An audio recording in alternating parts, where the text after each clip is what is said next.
How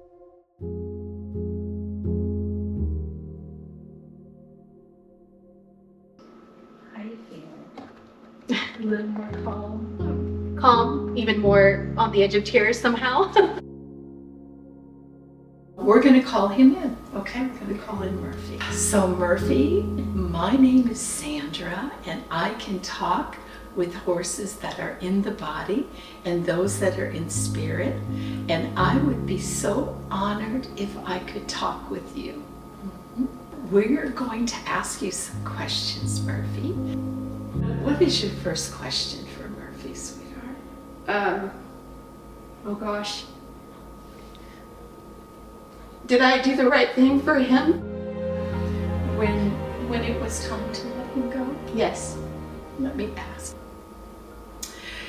He's showing me that there was some discomfort in his body. Did he have some problems with his legs? Yes. Right now I'm feeling some tension in my back right leg. Do you know if he was having some problems with his He leg? broke his leg. Which leg was it? I think it was that one. The back right leg? Yes. Because right away I felt pain right in this knee area. When she said that his back right leg was the one that he hurt, I was like, whoa, that is exactly what happened. Which I couldn't believe she said that. It was a bad break. Yes? It was bad. He wants you to know that he's not feeling any of that pain now, okay? And he said that he knew you loved him so much and you were feeling so connected to him, and it was the hardest thing you ever had to do to let him go. Is that right? And he said, but that's how much you loved him. He said it was the most merciful thing you've ever done, is to let him go. Because there was really no coming back from this break, was there? When he first passed away, one of my friends let me borrow their horse while they were out of town. And I'd just get off the horse after riding it and cry. I would just sit on the ground and cry. He is free now, and he's running, and he wants to thank you for loving him enough just to let him go, okay? He said that, yes, it was the right thing for you to do, even though sometimes the right thing is also the hardest thing. Yes, KATHRYN? Yeah. So what else would you like to ask Murphy? What did he think about his dressage career? I knew you were going to ask that. Yeah. So he was, I love how he answers before you ask. He said that he was really proud of the work that he did.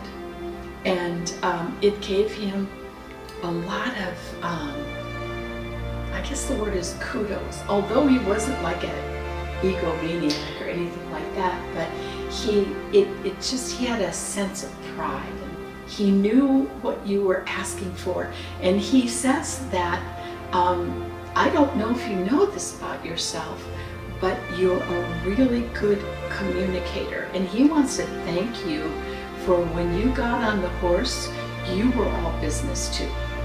In the moments when we were training for shows, that connection really came together when I would notice when we did something correct and we got it, and he would like arch his little neck and he'd be like, yes, and like just be so excited with me. But when you were working, he was working.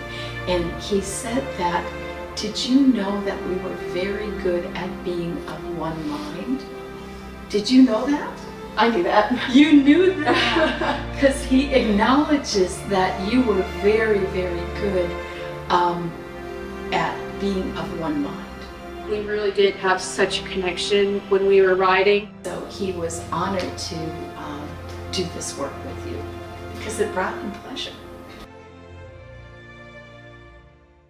I want to apologize to him for the barn we were at before he passed away, because it was not good for him. And I felt so bad about staying there so long. Okay. So Murphy, KATHRYN wants to apologize about the barn.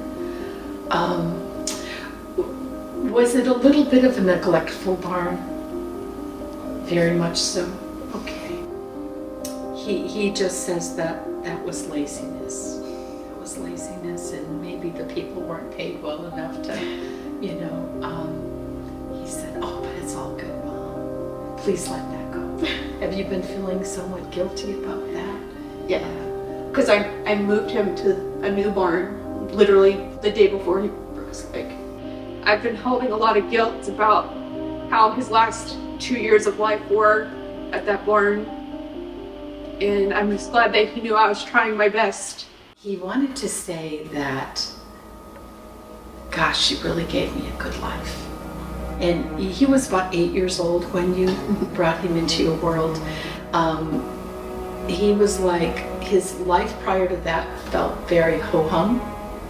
But when he came to be with you, it's like, this is my calling, this is the work I want to do, and this is what we both will do together, and we will grow together, and we will do well together. He's looked back on his life now, and he's hearing like, well done, I did good. And he's proud of the work he did. He's proud of the life that he lived, and he feels good about it. And he's especially happy that he got to do it with you. And there's this soul connection the two of you have, and probably always will. You know that, right? Yeah. And he just said that he always loved to see you coming. He always loved to see you coming. Do you have one more question for him before we close? I just wanted to know I loved him so much. And even though we had some rough years, that I wouldn't have traded it for anything. KATHRYN just wants to know how very, very important you were. He said that if everything was easy, we would not have grown as much as we did. We kind of grew up together, didn't we? And you were both kind of teenagers when you got together. Yeah, exactly. And he said, but didn't we do great? Didn't we do great? Murphy, my love, thank you so much for coming to be with us today. So, Murphy, KATHRYN welcomes you always into her life. He said, I'm not going anywhere. Knowing that he's still going to be around makes me feel so much better. He said, thank you, this was fun. Now that the session's over, I feel incredibly positive. I would definitely recommend this experience to someone. I feel so much relief that I did the right thing as much as I could have. My animals knew that, and I'm so thankful that I got to do this.